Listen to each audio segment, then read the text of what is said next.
Bonjour. Il est courant de voir des entreprises dans lesquelles travaillent les membres de la famille du promoteur et ou du dirigeant. Les motivations pour cela sont diverses. Cependant, travailler en famille présente des avantages, mais aussi des inconvénients qu'il est crucial de comprendre avant de s'engager dans cette voie ou pour rectifier le tir.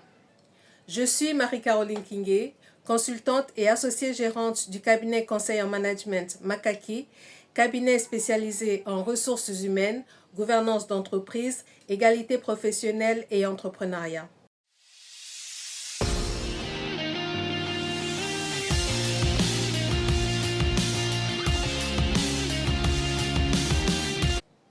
Analysons d'abord les avantages potentiels de travailler en famille.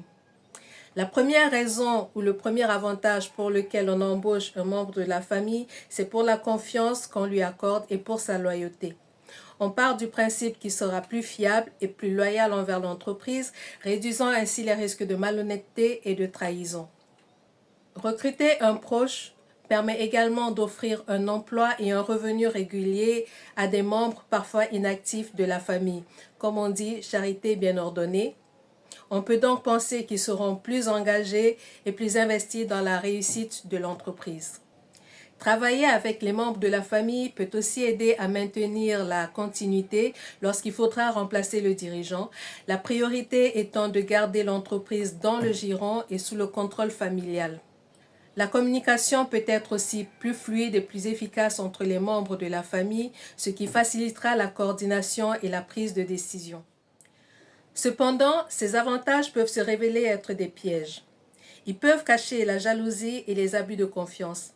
N'a-t-on pas vu des cas où ce sont des membres de la famille qui ont organisé des détournements de fonds, mettant ainsi l'entreprise dans une situation difficile, précisément parce qu'on leur a fait une confiance aveugle?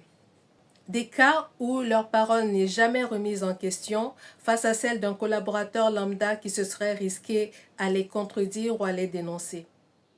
Parmi les risques et les inconvénients de travailler en famille, on trouve notamment l'incompétence. Le dirigeant peut être amené à recruter un membre de la famille sans suivre le processus normal de recrutement et la nouvelle recrue peut ne pas présenter les compétences requises pour le poste. On trouve aussi le manque de professionnalisme, les membres de la famille se sentant plus à l'aise pour contourner les règles et ne pas respecter l'autorité, particulièrement lorsque leurs erreurs et fautes sont systématiquement ignorées, minimisées, pardonnées ou alors attribuées à tort à d'autres collaborateurs qui, eux, seront sanctionnés. Ce n'est rien d'autre que du favoritisme et ce manque d'équité nuit au moral, à la motivation, à l'engagement et à la productivité des autres collaborateurs. Bien souvent, les dirigeants ne sont pas conscients ou ne veulent pas voir ou ne veulent pas admettre qu'ils favorisent les leurs. Leur appréciation de la compétence, du professionnalisme et même de la loyauté des membres de leur famille est souvent biaisée et erronée. Et même s'il fallait sanctionner un membre de la famille, prendre une telle décision disciplinaire ou gérer les mauvaises performances peut être délicat et émotionnellement difficile, car il se pourrait qu'ils aient à rendre compte à la famille ou à la communauté. De fait, les tensions personnelles et les conflits familiaux peuvent facilement se reporter dans l'environnement du travail, perturbant la productivité et l'harmonie au sein de l'entreprise. Enfin, les décisions prises en fonction des liens familiaux plutôt que des compétences ou des performances peuvent affecter la santé financière de l'entreprise. Les risques et inconvénients que nous venons de voir peuvent être dissuasifs. Il convient donc de prendre en considération ces facteurs pour ne pas se trouver dans des complications personnelles et professionnelles. Pour maximiser les avantages et minimiser les inconvénients, il est important d'établir un cadre strict et des règles claires. Autrement dit, il faut un mode d'emploi pour travailler en famille. Ce mode d'emploi peut se décliner en 7 points. Le premier point peut être de s'assurer de l'adéquation entre les besoins de l'entreprise, le recrutement et les compétences du membre de la famille.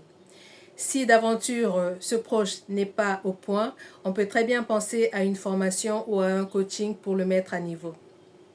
Le deuxième point, ce sont les rôles et responsabilités qui doivent être clairement définis et poser des limites aussi aux membres de la famille.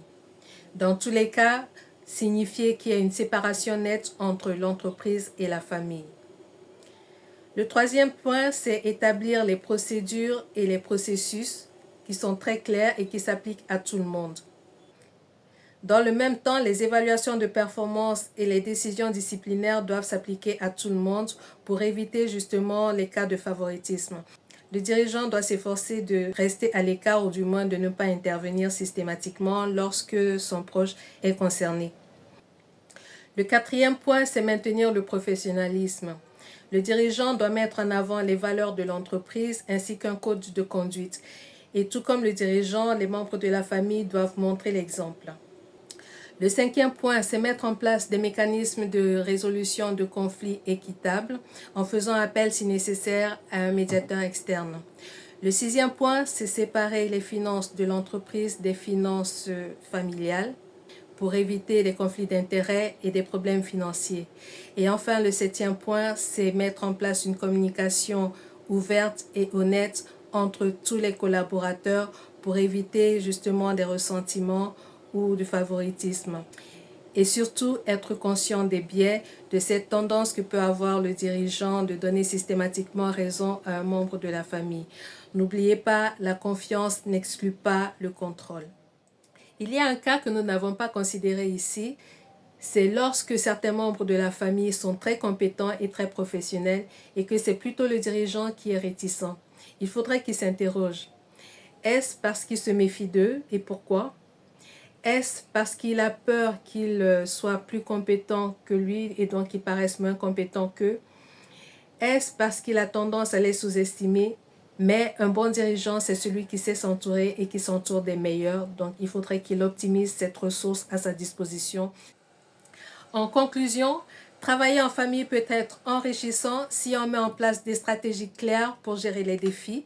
Et les entreprises familiales peuvent prospérer tout en maintenant l'harmonie et la productivité.